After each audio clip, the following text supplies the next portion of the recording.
everyone. Thank you so much for joining us for our nonprofit 40 Under 40 virtual reception. My name's Kay Dervishi. I'm a staff reporter with City and State and NYN Media, and I'm very excited to be guiding us through today's event, albeit virtually. You know, it's a shame that we can't all be celebrating all of our honorees for this year's list in person, you know, have some drinks, some snacks, and being able to mingle with each other in person. But we'll try our best to simulate the experience as we can over Zoom. You know, feel free, please, to, you know, be active in the chat box. Just please make sure you use the drop down box so everyone can see it, all attendees and not just the panelists, because we'd love to hear your thoughts on all our honorees and the discussion we're going to have.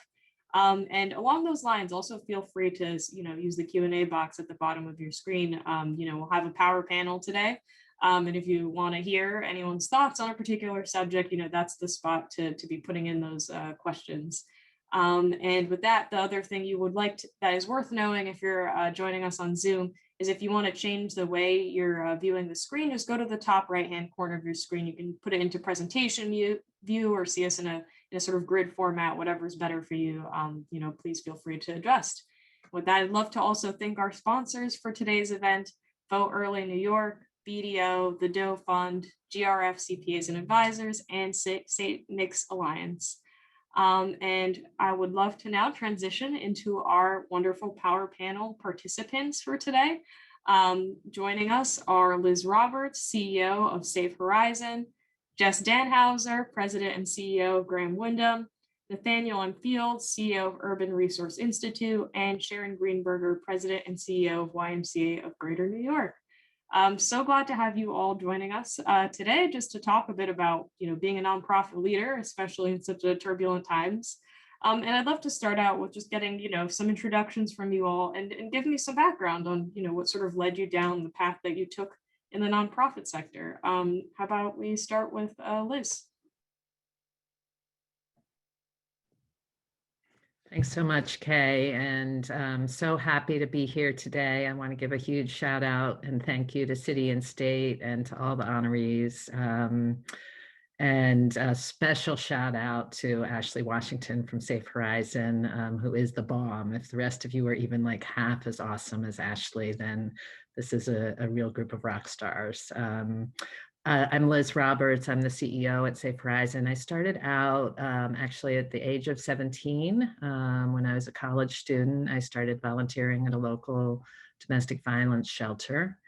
And I just got hooked on the work and continued ever since then to work to address domestic violence, child abuse, and other forms of violence and crime. And really feel very fortunate to have had opportunities to do work that is so near and dear to my heart in so many different settings over the years.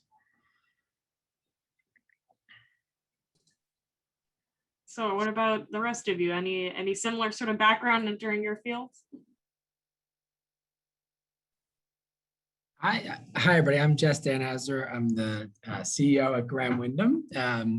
No longer president and CEO because the fabulous Kim Watson is now our president.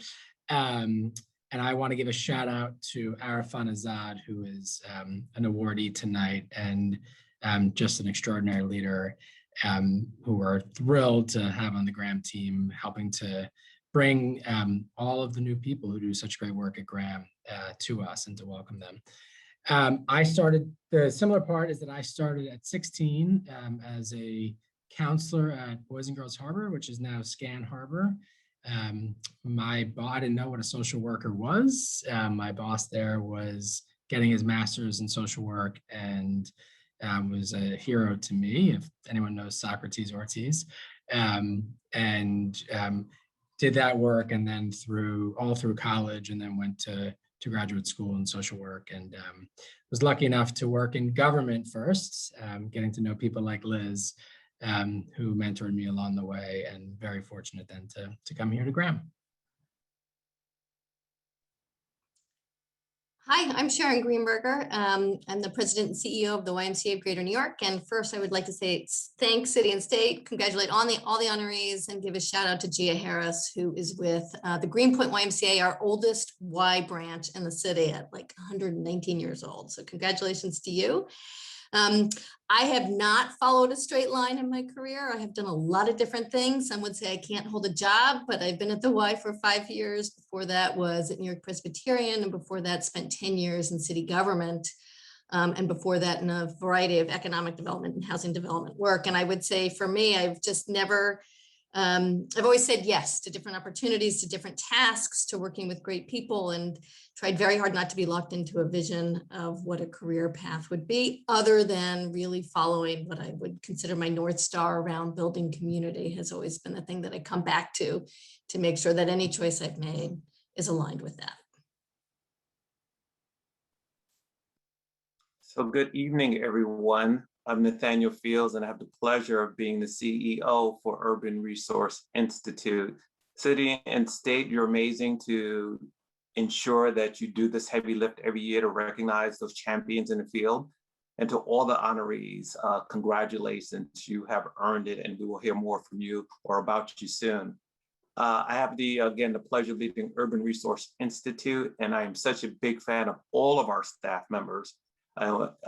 Those staff members have done just amazing things, and that's been evidenced even more during COVID. My journey to the nonprofit, I think I was born into the nonprofits. I have over 3 decades here. Some of you who may be in a similar age bracket may remember in New York City during the 70s and 80s, it was a tough time, right? We had over 3,000 people being killed each year, and all the other violent crimes. And I grew up in East New York, Brooklyn, and that was in the center of that.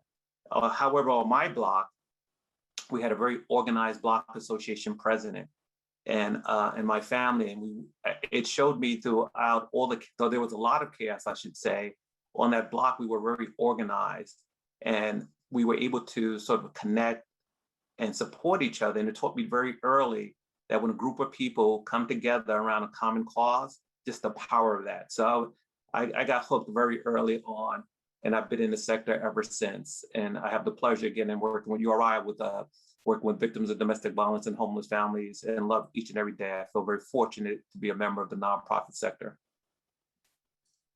Thank you for sharing that, Nathaniel. It really speaks to how, the nonprofit sector definitely has a very, strong emotional, personal sort of investment a lot of times, what sort of draws you to this work. And I will say, as an aside, before we move on to the next question, I love the activity in today's chat. It's so great to see everyone so engaged and excited to celebrate all the honorees. And, one thing that's really, fun about this list is, these are people who are nominated by their colleagues, their mentors. I'd love to hear from you all, just sort of, throughout the course of your career, like what has sort of been the significance of having like those sort of mentors there for you? And can you talk a bit about how they've sort of guided you to the path where you are today?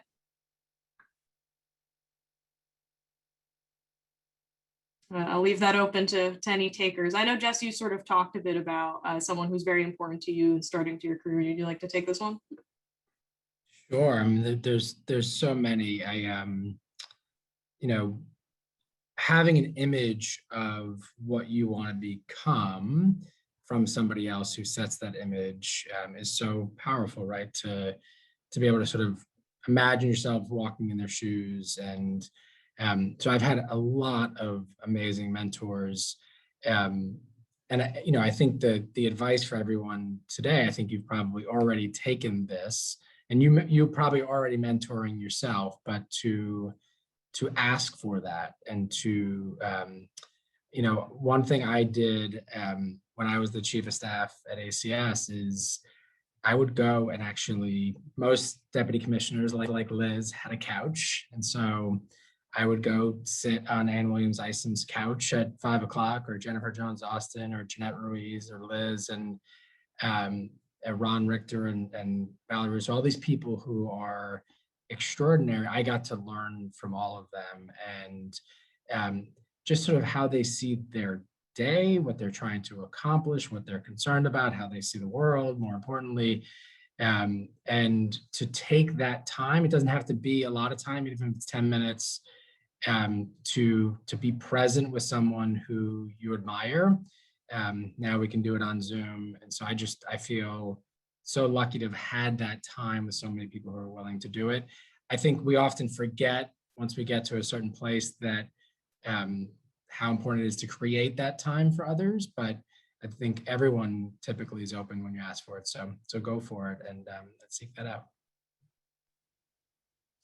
I would just add, I read someplace recently, I'm not going to remember where, so I'm not going to give credit where it's due, about the importance of having coaches that develop you, mentors that advise you, and sponsors who advocate for you. And that really struck me because it reminded me that at different times along our career paths, we need more of one and less of another, but to be very cognizant of what you need when, and as Jess said, to ask for it, but to recognize that those needs may change, but they never really go away. You're always going to need someone to advise you at some point, whatever you're doing, because even leadership can be very lonely. So really recognizing what those differences are, who you find to advise you in those ways, and taking advantage of it. And the only other thing I would add is even the worst of leaders and bosses, and we will all have them, can be extremely instrumental in helping you be both a better leader and a better mentor.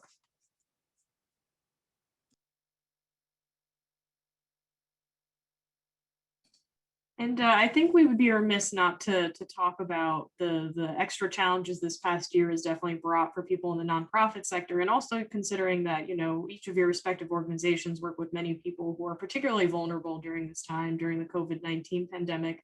I'd love to get a sense from you all if you could share, you know, how each of you and your organizations have sort of adapted and pivoted throughout this very turbulent past year, well, more than a year now, really. And could you share a bit, you know, what that challenge has sort of been like? Could we start with you, Nathaniel? Sure. I think many who work in the nonprofit sector understand that we're generally always challenged with a scarcity of resources, with significant goals in front of us. And when the pandemic started, there was so little information out in terms of what it would mean to the city, what it would mean to the state, and of course, what it would mean to Urban Resource Institute. It was like a sort of boiling pot of water. As the pot started to boil, we were in the midst of things. And as we started to really understand the impact to our clients and to our staff members, it was very challenging. We were in crises and we had to respond very quickly. Government, I think, as one of the partners, they were also in crises. So we felt to some degree out there by ourselves in terms of being able to understand the presenting issue and respond. And like any crisis, we had to do our best thinking and move to respond. COVID-19 further exacerbated the sort of the tale of two cities that have and have nots, and working with such vulnerable populations, such as victims of domestic violence who are already in crises and in hiding, and homeless families. We had to be successful. So our leadership team, gathering all information, quickly huddled and started to really think through with all the relevant information, what did that mean? And we started to quickly look at how are we going to protect our staff members. And in the early days, PPE was like the black market. You sort of in the back alley looking for a truck to get some protective gear.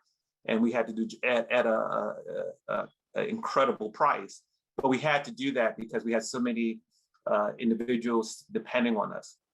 And then we had to figure out just those basic needs again. And our staff members, we talked about those frontline staff members, those amazing staff members at URI, to include Liliana Velez, who's being honored here tonight, really showed, though, that they're so connected to mission, that we asked them to go to work, to increase their risk, to provide the important services, and they did just that.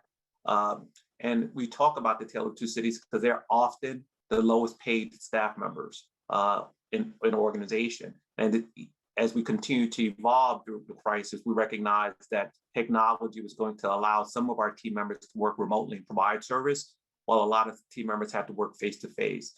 And so how are we going to continue to support them? And that's where we really had to look at the resource. How are we going to, some folks, those stories of being on trains that were unsafe, getting sick themselves, losing family members, and still coming to work. And how are we going to get resources? I heard stories of team members that couldn't take the train and would take cabs and spend 20, 30% of their earnings just to get to work. And so our work was to really push as a sector and at URI to bring those resources in to create the safety and then some of the incentives. And on our client side, it was that parallel process. You know, good intentions, but when we tried to sort of create some normalcy by helping families reconnect with a system like school, we recognized that, well, how are they going to connect? Many of our sites didn't have Wi-Fi services, and further challenged by not having equipment to connect. And so we had to work really quickly to bring those services inside ahead of government, so individuals can sort of reconnect and feel some level of normalcy, because this anxiety was just way too hard to imagine. And it took really our staff members, which we honored last year, and can't say enough about those frontline staff members, to be right there with us in our leadership team to support our staff members. We're still struggling in the nonprofit sector. How do we bring the resources to level that? Well, we moved to $15 an hour. Those frontline staff members, many people who know me know I hate to talk something to death. How are we going to bring those value resources like pay and living wage to our frontline workers, to our individuals who have displayed through this crisis that they're really connected to mission, and we actually, in terms of what lies ahead, need to pay more attention to them. So a lot learned here. I'll let some of my colleagues share their experiences as it relates to COVID-19. I'd love to jump in here and, first say everything that Nat just shared resonates 100% with me, that this has just been an extraordinary year and an extraordinary journey. I couldn't be more proud of and grateful to all of our staff at Safe Horizon who have done so much in the face of such difficult odds, and to everybody in the sector. For us, everybody we work with is a survivor of some type of violence or abuse. And what COVID-19 did was to add new risks and challenges on top of the risks our clients were already facing. And then create a situation where people had to try to navigate their safety in a landscape that had changed overnight and changed dramatically. At the same time, just as Nat described, our staff were navigating their own safety. They were dealing with family members who were ill or very high risk, or losing family members and loved ones. They were dealing with their own concerns about moving around the city. So it's been extraordinary. And, I think it's kind of remarkable how we all came together to kind of carry the city through this crazy year. I think at Safe Horizon, one of the things that worked very well for us is putting together a team that really managed our crisis response in a very, very close, very collaborative way from day one. It was daily meetings for a long time. And then, meetings 3 times a week, and, really making sure that we were paying attention to all of the different angles, all of the different concerns. And then the other thing, thank goodness for Zoom, although I hate it some days, it allowed us to bring staff together much more frequently and on a much broader basis than we had been able to do in the past. And so leaning into communication to staff and leaning into lots of different kinds of mutual support for staff, so that we could come together as a community, even though we couldn't be together physically, and acknowledge the painful and difficult times we were living through, and give each other attention and support. And it's been far from perfect, our response, but I'm very proud of what our staff were able to do. I would agree with everything that's been said and build on that. I think in addition to the challenges around resources, and part of resources was just the uncertainty around that, which I'll come back to in a second. And also this notion that we were building the plane while flying it, right? What was the policy? What were the standards? How we were going to respond was extremely challenging in terms of how we communicated as well. And I would say one of the hardest things for us was figuring out how to manage through uncertainty. There was so much uncertainty around what was going to change when, timing, what were the standards, how to respond, were we going to get people into work, all of those things. But making decisions based on incomplete information and bringing everybody together to be able to do so, and really forcing decisions that were really painful to make, I think was a testimony to how much we were really committed to surviving and getting through and serving communities. And I will say one of the pivots that we made very quickly was thinking we have to, or recognizing we had to act like entrepreneurs. This was a completely different mindset needed, a completely different environment, that we were not going to be able to rely on the systems and standards and programs and protocols that had carried us. We were going to have to think differently. We were going to have to understand what New Yorkers and communities needed and respond almost immediately. So whether it was standing up virtual platforms, providing emergency childcare to healthcare workers, housing more vulnerable New Yorkers, whatever it was, using our resources differently, which really required a different mindset, which what we learned is we can do it. We don't always do it absent a crisis, but the crisis can encourage and mandate that. I would echo everything that Nat, Liz, and Sharon said. I in complete awe of our team. We gave a number of times, we gave options to folks about, should we open this site? Should we do this particular part of the operation? And every single time they chose, let's do it. Let's do it carefully. Let's be safe, but let's do it. We have to do it. Whether that was handing out food, whether that was making sure parents could visit with their children, making sure that people had what they had at home who were homebound. And to Sharon's point, I think we learned a lot as a sector of what we can do. And you all are honorees because you don't do this, but I think you know how easy it is for us as a sector to fall into just delivering what we deliver. You know, we deliver what the contract says, we deliver what we do. And if people take it, they take it. If they don't, they don't.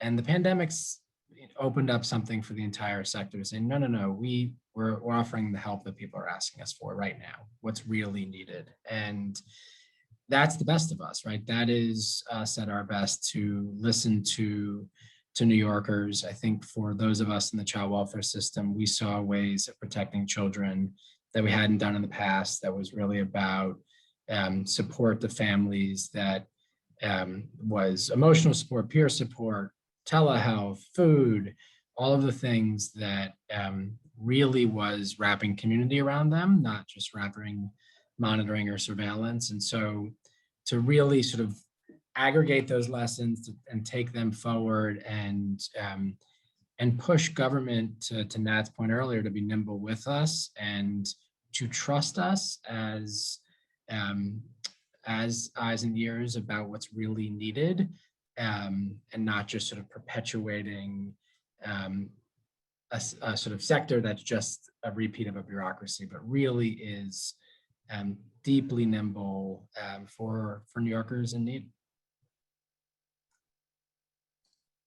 Piggyback off of that, everyone has sort of touched on this sort of theme in general about, the sort of lessons you've taken away from the crisis this past year. I guess, could you talk a bit more about, reflecting on how things have gone down, are there ways that nonprofits need to change, that you've sort of learned about this past year, or other lessons that the sector should take away?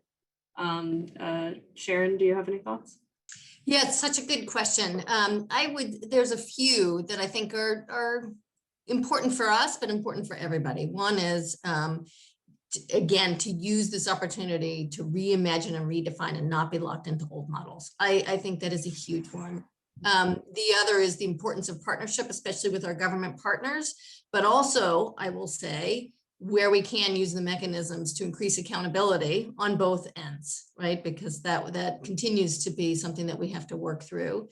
I think being transparent about what you know and what you don't know, and communicating that effectively is a big one. I think acknowledging we are humans, we are fallible, we will make mistakes, and we have to lean into those sometimes and learn from them, but that's a big one. And then I would say, most importantly, as a nonprofit leader, and we all, I think, have experienced this, I think all of us carry the weight of the world on our shoulders a lot, and have to remember that we have to lead by example. And that means sometimes stepping back and saying there's some self-care that needs to happen here, not just for me, but for the organization and for the entire team. And we have to figure out how to allow that. Is hard to do, but has become increasingly important, because what we've learned certainly over the last year is this is a marathon, not a sprint. And if we are not taking care of ourselves and each other, we are not taking care of those we serve. I'd love to jump in here and share a few thoughts about kind of lessons learned in the last year and what I hope we as a sector will do with those lessons. One of them, to echo what others have already said, is that we learned that when you have to, you can change radically and quickly. And I think that, of course, I hope we don't face this kind of crisis again anytime soon, but I think that embracing change is something we need to continue to do. And that, we found out, for example, that we can provide trauma therapy remotely, and it can be very, very effective. And for many clients, it's easier to get there, as well as being effective. For years, we talked about, should we try it? What are the problems with it? Now we're doing it and it's good. And so I think for all of us to really think about what are those game-changing strategies that we could, explore going forward. The second thing is about racial equity. And, I think as a sector, we've been, I would say, tackling the issue of racial equity and structural racism in a kind of a slow and steady way over many years. And I think it's time for more dramatic collective action, and that includes really calling on our government partners to join with us to address the degree to which our staff are underpaid. And it means looking at the structures of our organizations and who's in leadership and how people get into leadership, and stripping away the barriers that have made our sector really mirror white-dominated culture and organizations in so many ways over the years. So I think, acting with urgency to address those lessons and make those changes is important. I would just build on what Liz is saying around racial equity, and I think it matters within our organizations and how decisions are made, who gets hired, power structures, and I think it matters in how we share power in communities. And I think, especially for organizations like ours that are bigger and nonprofits, it can be easy to get out of touch with what community wants and with how we show up there. And I think sometimes that means being more vulnerable as organizations. I think one of the hardest things to be a leader of a nonprofit is you're always feeling vulnerable because margins are tight, resources are tight. But if we just focus on making our institution stronger, we will, from a financial perspective, we will miss the boat as people in the community are clearer and clearer with us about what is helpful to them. And so having another mentor story, my predecessor here at Graham, Paul Jensen, was very clear about what was good for the organization, as opposed to, not always in conflict, but sometimes in conflict, as opposed to what's right for our kids and families. And you can shore up the organization by not providing rich enough services.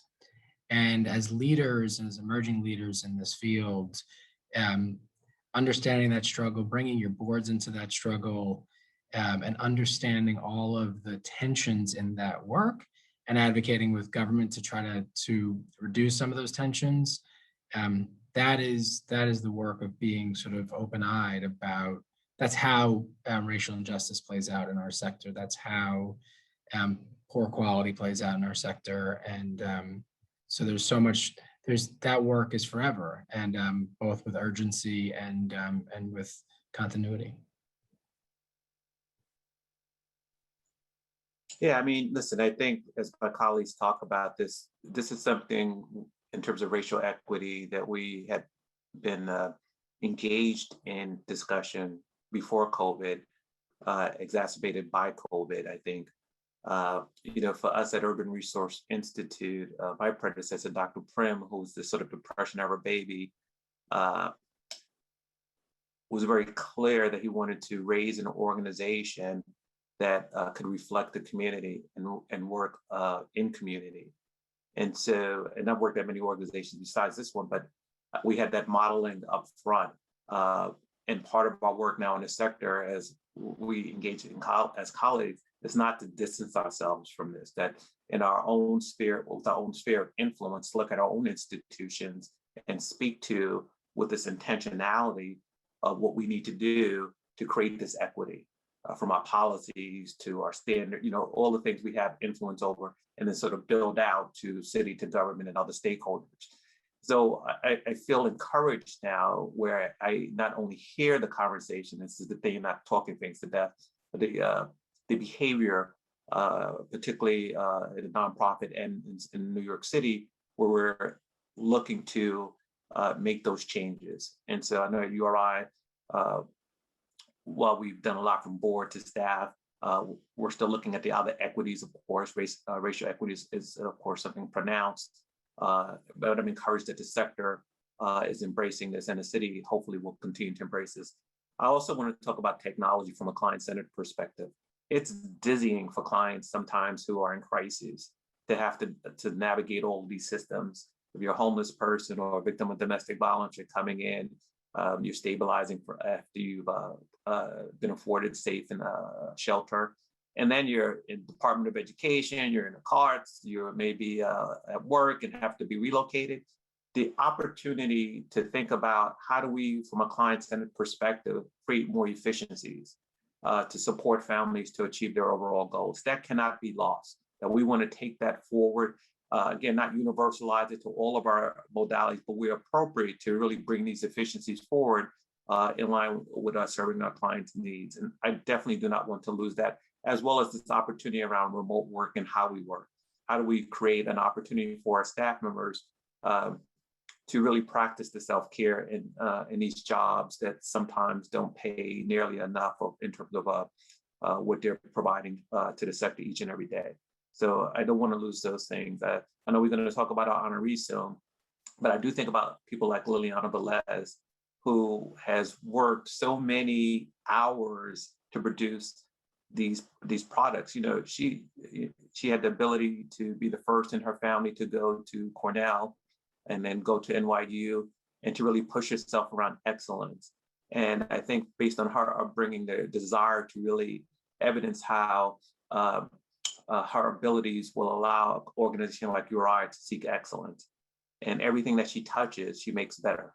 And I just can't salute her enough in terms of her own inner desire to improve herself, improve the sector, and continues to move forward. She's just an excellent person to work with, and she makes our whole organization better. Kate, can I just jump in on I just want to reiterate what Nat just talked about in terms of technology, because it is about access. It is an equity issue. It is something that needs to be embedded in everything we do. And maybe we'll talk about the mayoral election, because I think that's a piece that is important that can play on that. But the other lesson learned that I think is important to note, or at least acknowledge, is this notion of coordination, especially between city and state leaders and resources, because one of the lessons learned of the last year is that there's room for improvement in terms of that collaboration and coordination. I'll try to say this as gently as possible, right? And because there are huge impacts, downstream impacts to the work that we all do, and this, whether it's around resources, again, standards, policy, timing, sequencing around everything has been impacted by inconsistent coordination and collaboration, which I think we all as leaders need to find ways to make sure that our voices are heard, play a role to enable and empower that kind of coordination, because that's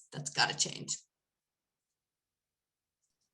Right, and I guess taking all these sort of different threads that you all have laid out, talking about racial equity, how do we change our services to actually best support the communities you're supporting, and so on.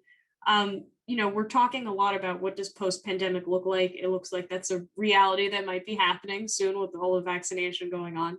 But I guess for you all, what is sort of your ideal vision for a post-pandemic world, for nonprofits, for your organization, for New York? What do you hope we take away, and how will that sort of play out in practice, I guess? I don't know, Liz, do you have any thoughts about how you sort of hope this will actually propel us into the future?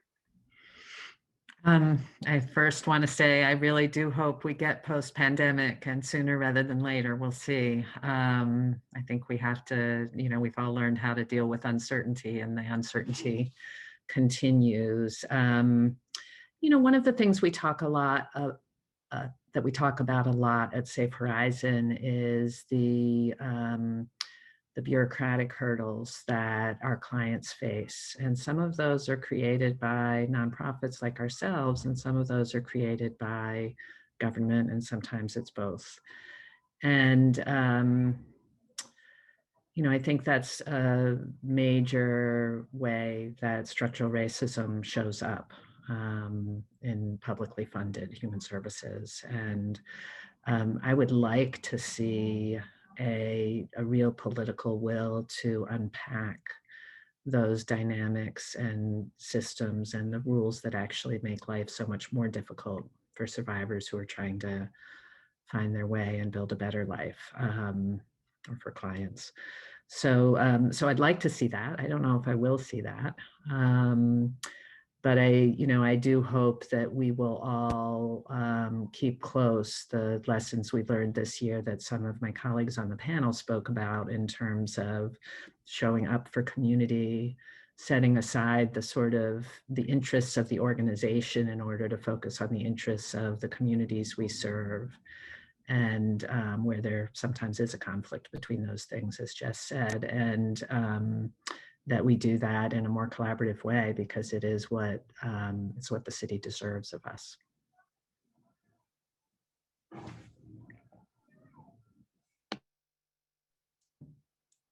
Go ahead, Sharon. Oh, I was going to say, thanks. I would say there are three things I would want to focus on.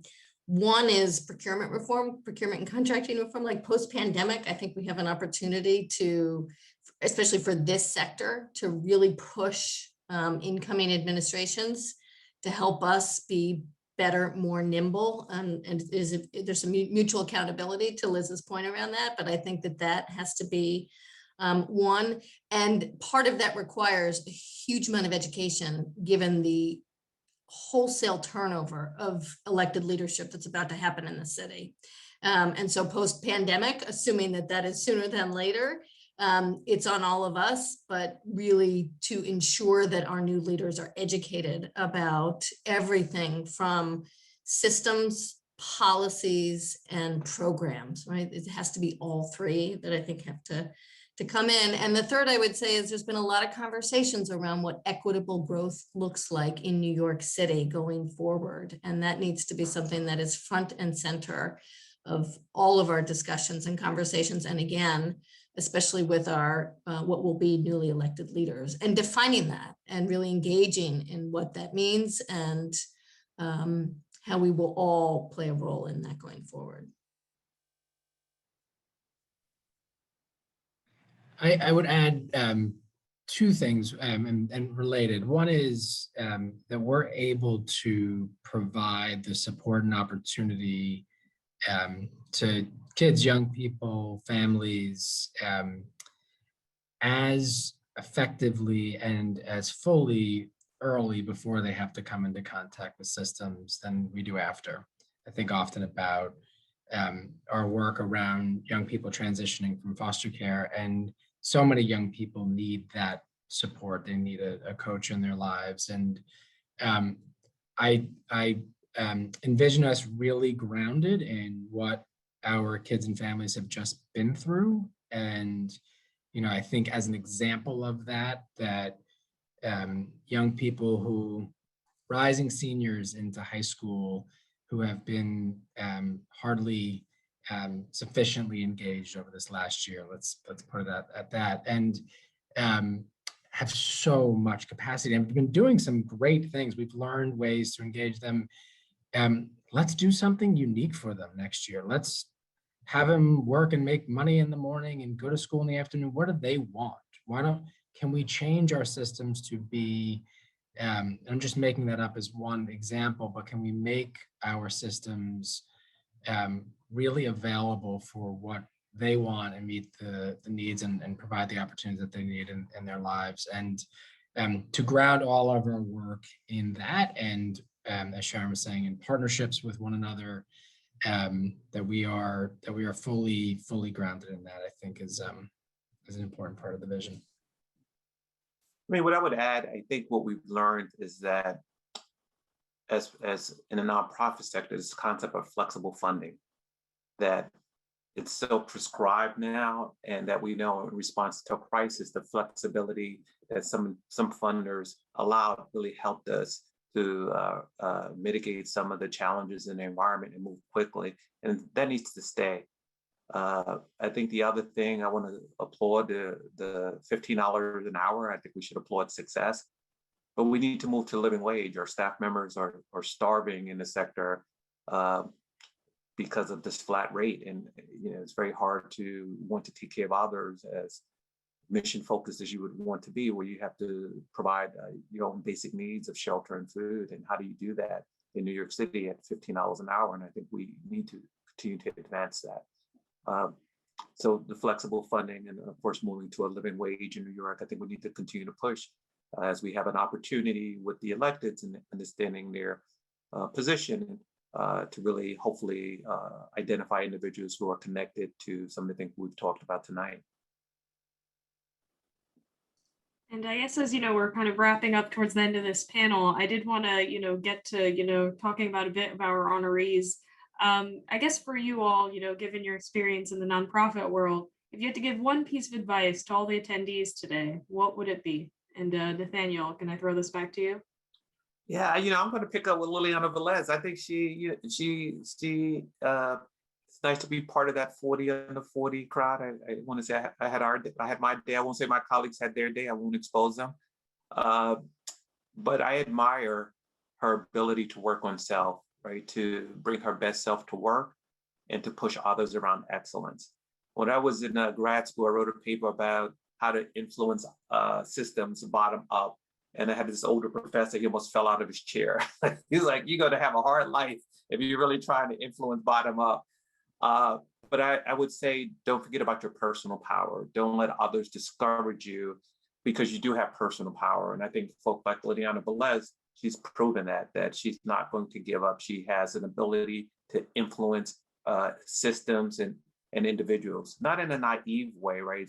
So it becomes insurmountable, but in this way to say that I recognize my talents and abilities, and I'm continuing to work on them, and I'm going to use that to influence in a positive way systems and entities like URI. So personal power, continuing to work on self, as embodied by one of our honorees, Liliana Velez.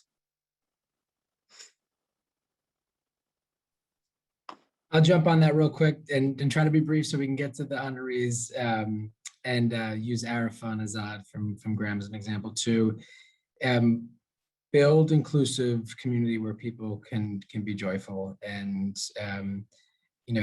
this work will take a lot out of you, but it can also give so much back to you because you're surrounded by purpose-filled people.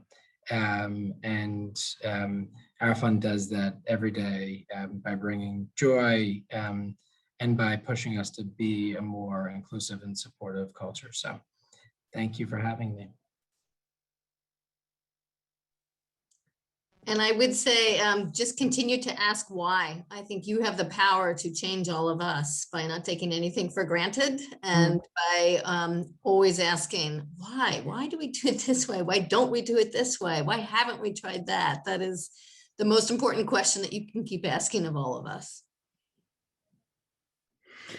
I'll add, when I think back to where I was at in my, in my 30s as a leader, sort of in my first big leadership role, I got for a while captivated by a kind of traditional masculine approach to leadership.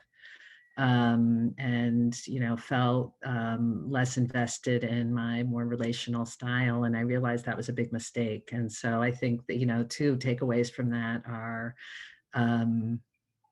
know yourself, know where your strengths are and lead into them, and also that relationships are the heart of absolutely everything we do in this sector and in the world as human beings. And so leaning into that will always take you somewhere good. Thank you so much to all our panelists who joined us today for this wonderful discussion, just reflecting on nonprofits and celebrating all of our honorees for the day. And with that, I'd also love to thank our sponsors, Vote Early New York, BDO, the Doe Fund, GRF CPAs and Advisors, and St. Nick's Alliance. And I'd love to gear us all up for giving the proper shout out to all the honorees in our 40 under 40 list. Normally if we were in person, we'd all be standing around, just clapping like crazy, and I'd have to sort of interject amid all the claps. But, please feel free to clap silently to yourself or go nuts in the chat with your emojis and all. And also feel free to pull up the list of the honorees on our website on City and State. You can read all the wonderful bios more in depth there, but I'll just be listing out the names of all our fantastic nonprofit 40 under 40 honorees. Congratulations to you all. Just waiting to make sure our presentation is all set.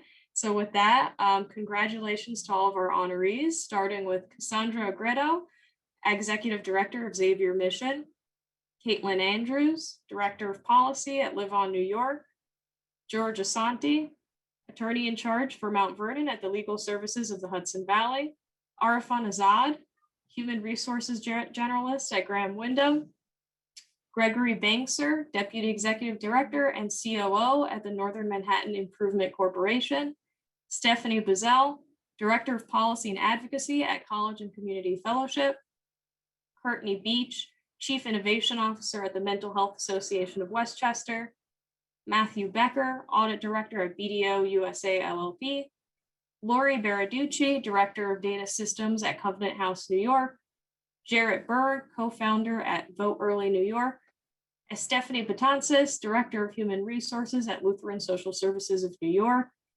Dwayne Brown, Deputy Director of Children and Youth at St. Nick's Alliance, Sydney Carnegie Collins, Senior Director of Preventive Services at the Jewish Board, Judith Castillo, Chief Operating Officer at Encore Community Services, Rebecca Chung, Program Manager of Online Campus at Columbia University of Social Work, Natasha Clark, Assistant Director at Bowery Residence Committee, Adam Doino, Executive Director of CUNY SPH Fund and Director of Development at the CUNY School of Public Health and Health Policy, Matthew Esterson, Partner at Marks Paneth LLP, and Tony Fasciano, Director of Communications at Volunteer New York, Jennifer Garcia, Director of Clinical Services at Cardinal McCloskey Community Services, Angelina Garniva, Vice President of Policy and Special Initiatives at the New York City Employment and Training Coalition, Ruth Gerson, Senior Vice President of Mental Health Services at the New York Foundling, Francis Gonzalez, Senior Director of Marketing and Communications at Vibrant Emotional Health,